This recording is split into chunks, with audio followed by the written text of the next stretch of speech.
Walking my daughter down the aisle, even though she didn't ask her stepdad. Would this make me the villain? I have 2 children with my late ex Colin.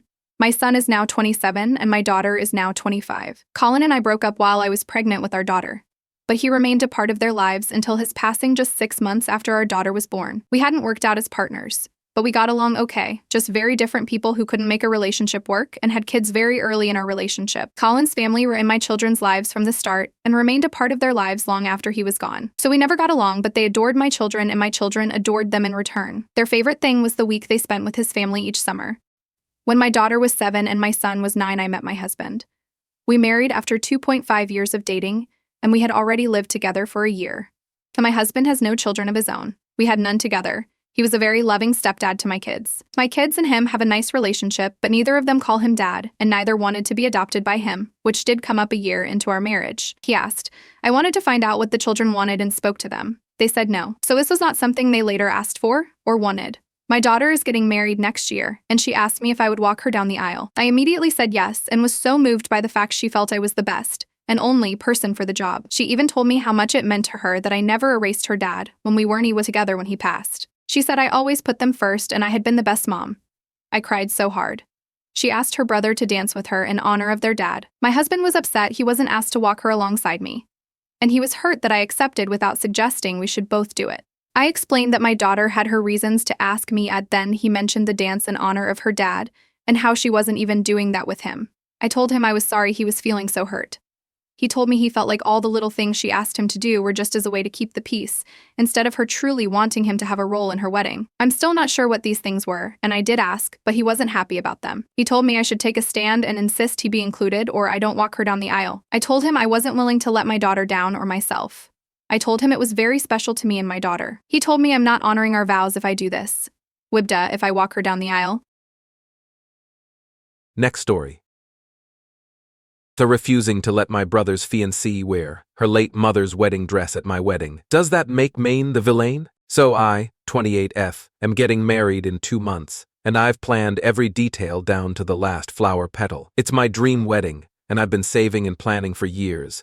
Here's where things get tricky. So, my younger brother, 26M, is engaged to his fiancée, Emma, 24F, and she recently lost her mom in a tragic accident. Emma and I have always gotten along fine, but we're not super close. Anyway, her mom had a very beautiful, expensive wedding dress that Emma inherited, and it means a lot to her. A few days ago, Emma came to me in tears, asking if she could wear her late mom's wedding dress to my wedding as a guest. I was shocked because this felt off. Like, I totally understand that she wants to honor her mom, but I just feel like a wedding dress at someone else's wedding is not the time or place. So especially since she knows I have a very specific theme, color palette, and vibe for my day. So I told her gently that I didn't think it was appropriate, and she started crying, saying it was the only way she felt her mom could be with her during a major family event. She said she'd never get to see her mom at her own wedding, and wearing the dress felt like a way to keep that connection. I felt for her, but I held firm that my wedding wasn't the right time for that. So well, my brother is furious with me, saying I'm heartless and selfish, and a bunch of family members have started to take sides. Some say Emma's request is deeply sentimental and that I'm being too rigid about wedding rules, while others agree that it's weird for a guest to wear a wedding dress at someone else's wedding. Emma hasn't spoken to me since, and my brother says they're considering not coming to the wedding at all, unless I change my mind. My fiancé is supportive of me, but I'm starting to feel guilty because I know this is tied to grief, and I don't want to be the bad guy at Ita for refusing to let her wear her late mother's wedding dress to my wedding. Next story.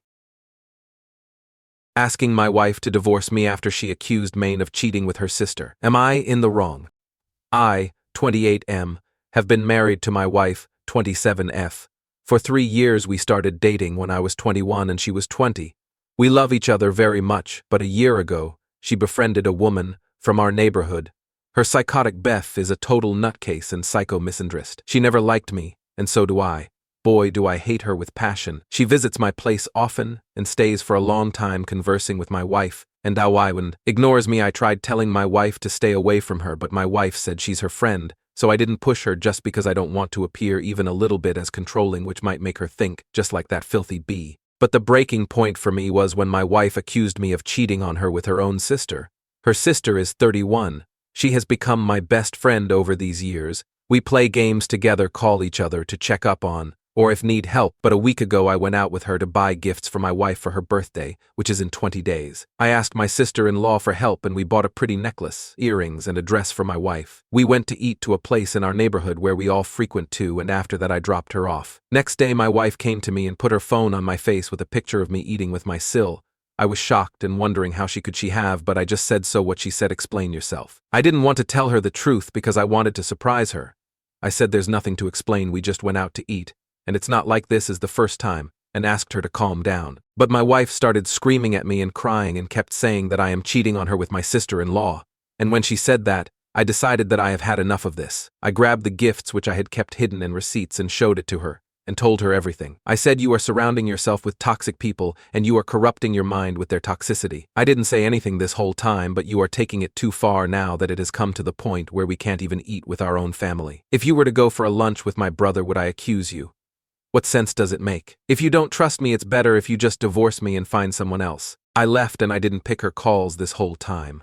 The accusation is far too much for me, but her family keeps calling me and asking me to forgive her. So it's just a misunderstanding. But my sister-in-law, after I told her about her toxic Beth, says that it's okay to ask for divorce if your spouse doesn't trust, but I should at least try counseling with my wife and help her understand, but it's also okay if I divorce. Thing is, I tried to help her understand before and tolerated her BF and whatever she said, but this time not only my wife accused me of cheating, which is far too much, but she accused me of cheating with my sister-in-law, which is disgusting as hell.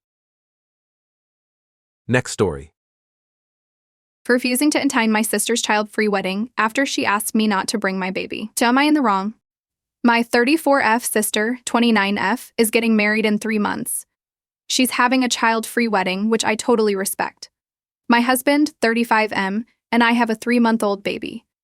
When my sister first told us about the child-free situation, I assumed there would be some flexibility for immediate family, especially newborns who can't be left alone. I talked to my sister and asked if we could bring our baby to the ceremony, explaining I am breastfeeding and we don't feel comfortable leaving our baby with someone for an entire day. So we have to fly into the town where she is getting married, and we don't know anyone there, so we would have to leave the baby with a stranger there, or leave the baby back home with someone we know for a long period of time. I am quite anxious about being away from our newborn for too long, which my sister knows. To my surprise, my sister was adamant that no children, including our baby, would be allowed at the wedding. We thought about the idea of just having my husband attend, but that also seemed a bit strange too. I also don't want to just leave the baby with my husband and go by myself. My sister got very upset with me, saying it's her special day, and she feels like I'm putting our baby above her wedding. She even hinted that I should figure out how to detach the baby for just a few days, and that we should understand how important this event is for her. Maybe I am being unreasonable for not willing to leave my baby behind, but I just feel like I should be there for my baby at all times. Plus, I know how anxious I'm gonna feel that entire day. My sister's argument is that it's her wedding and her rules, and while I respect that, I also think she should be more understanding of our situation. Am I really TA for refusing to attend her wedding if I can't bring my baby?